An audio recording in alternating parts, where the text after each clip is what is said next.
Ilang debotong hinimatay at naospital sa gitna ng pisa ng mahal na Poong Jesus Nazareno. Isang photojournalist naman ang nasawi.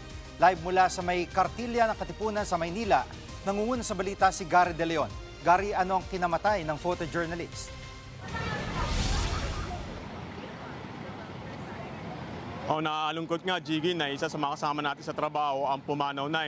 Sa inilabas sa pahayag ng Presidential Task Force on Media Security, inatake siya sa puso kaninang umaga. Base yan sa kwento ng kanyang mga kasamahan. Kinilala ang photojournalist na si Ito Son. Kumukuha raw ito ng larawan ng andas sa Quirino Grandstand sa taas ng Police Station 5 ng MPD nang himatayin at tuluyang bawian ng buhay.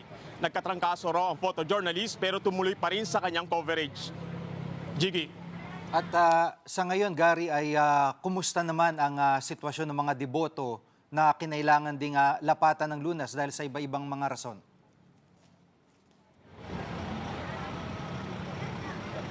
Jiggy, mula alas 8 ng umaga, umabot sa 500 deboto ang na-rescue. Karamihan ay nahilo at tumaas ang blood pressure. At kanina nga sa Quezon Boulevard, isang lalaking deboto na nakasakay sa andas ang hinimatay.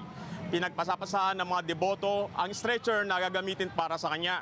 Sunod-sunod rin ang pag-rescue sa mga babae at matanda na hinimatay habang dumadaan ang andas sa Quezon Boulevard.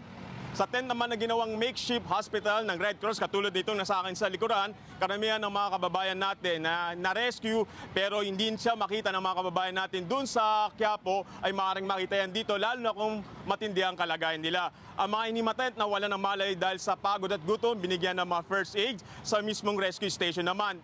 Meron ding mga nasugatan ng mga paa at kamay habang may ilang nabalian naman ng buto. May ilang deboto na dinala sa ospital dahil sa pagkahilo at pagsusukan naman. Jiggy. Yan pong ulat ni Gary De Leon live mula sa kartilya ng Katipunan sa Maynila.